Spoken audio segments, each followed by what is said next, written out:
The call came at 6:17 a.m. My wife was in the shower, steam under the bathroom door, water striking porcelain in steady, innocent rhythm. Her phone vibrated on the marble counter. Unknown number. I don't touch what isn't mine. That was our rule. But the second vibration felt deliberate, persistent, like someone knocking from inside a coffin. I picked it up. A single message preview lit the screen. "We need to accelerate the case. Your husband is getting suspicious." My reflection stared back at me in the black glass. Case! Accelerate! Suspicious. The shower stopped. Silence expanded. For 13 years, she had been precise, disciplined, a surgeon with steady hands and measured words. She corrected my grammar. Balanced our books, scheduled our vacations 6 months ahead. Nothing in her moved without intention, and yet someone believed she was working against me. She stepped out wrapped in white. Hair wet, eyes clear. "Who was it?" she asked. I placed the phone exactly where it had been. "Wrong number." She nodded. Too quickly. That was the moment my emotional world shifted. Not with noise, not with screaming, but with a microscopic crack beneath the surface. Something had already begun, and I was the only one who didn't know the script. 3 days later, federal agents arrived at my office. Polite, clinical. They asked about cargo manifests, offshore accounts, a flagged shipment routed through Eastern Europe. "Nuclear components," one of them said, as if discussing fertilizer. I laughed. They didn't. They mentioned an anonymous source, detailed documentation, flight logs, private communications, the kind only someone close to me could access. That night, I watched my wife from across the dinner table. She spoke about a complicated bypass surgery, about a patient who almost died. Her fork moved with surgical precision. No tremor, no guilt. Only once did she look up, and in her eyes I saw calculation, not fear, not regret. Calculation. The FAA inspector's name surfaced 2 days later. He had initiated the aviation compliance audit on my fleet months ago. Frequent visits, routine checks, lingering conversations over coffee in our kitchen. I remembered how she laughed at one of his jokes. Too loud, too long, 2 months. That's how long their affair lasted. According to the metadata I would later extract. 60 days. 60 days to dismantle 13 years. She wasn't reckless. She was recruited.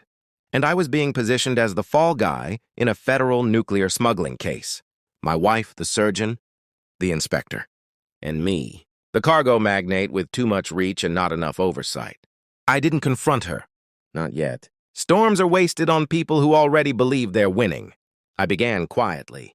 Phone records first. Burner numbers. Encrypted messaging apps installed and deleted. A secondary email account created under her maiden name. They weren't sloppy, but they underestimated patience. While she slept, I mapped the timeline. His audit schedule aligned perfectly with her late hospital shifts. Hotel bookings near the airport under his alias. 2 months. The same 2 months, the anonymous tips began flowing to federal authorities. I expanded the investigation. I own more than cargo planes. I own data, shell companies, logistics firms, international storage facilities that never appear on primary ledgers. My hidden empire, built as leverage, insurance against governments and greedy partners. I rerouted one of my own shipments through a flagged channel. Harmless equipment labeled ambiguously enough to attract attention. I watched. Within 48 hours, the inspector accessed the file. Within 72, a preliminary report accusing me of probable illicit transport was drafted. He was manufacturing the narrative, and she was feeding him access. I recorded everything.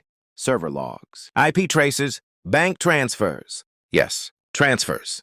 He had been paid, not by the government, by a competitor who wanted my roots. My wife wasn't seduced by passion.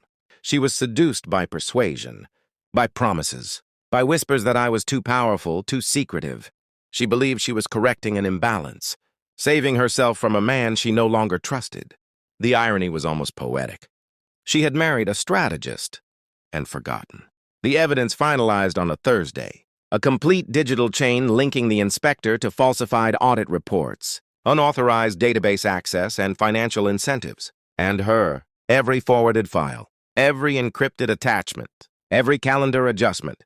I printed the timeline, placed it neatly inside a leather folder. That evening she poured wine. I think we'll get through this investigation, she said softly. If there's nothing to hide. I slid the folder across the table. She opened it. Silence thickened. Page after page. Her breathing shifted first. Then her posture. You went through my... Yes. Her hands trembled. It wasn't like that.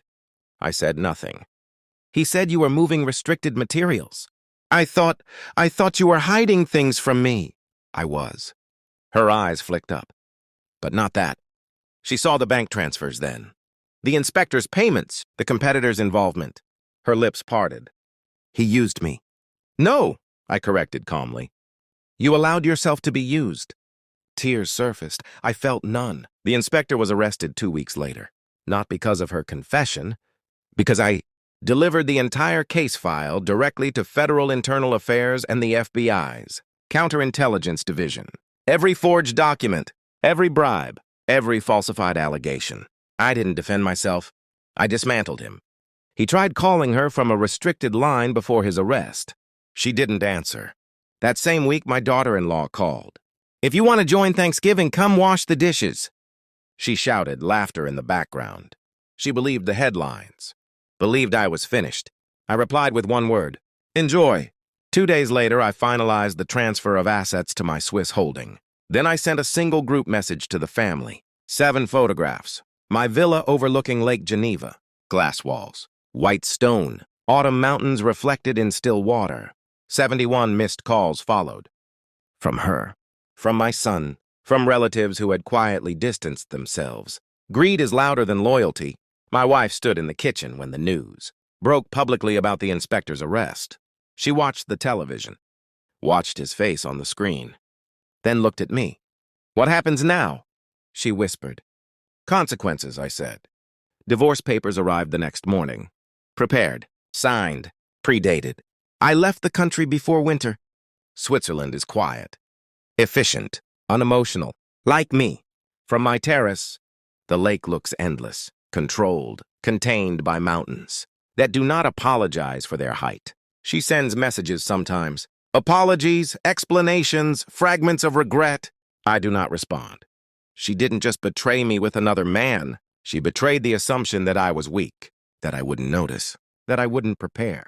The inspector lost his badge. My competitor lost his contracts. My family lost access. And I lost illusion, which was the only thing truly valuable. I no longer crave vindication. I inhabit it. And when my phone vibrates now, I let it. Some calls are better left unanswered, especially when you already won.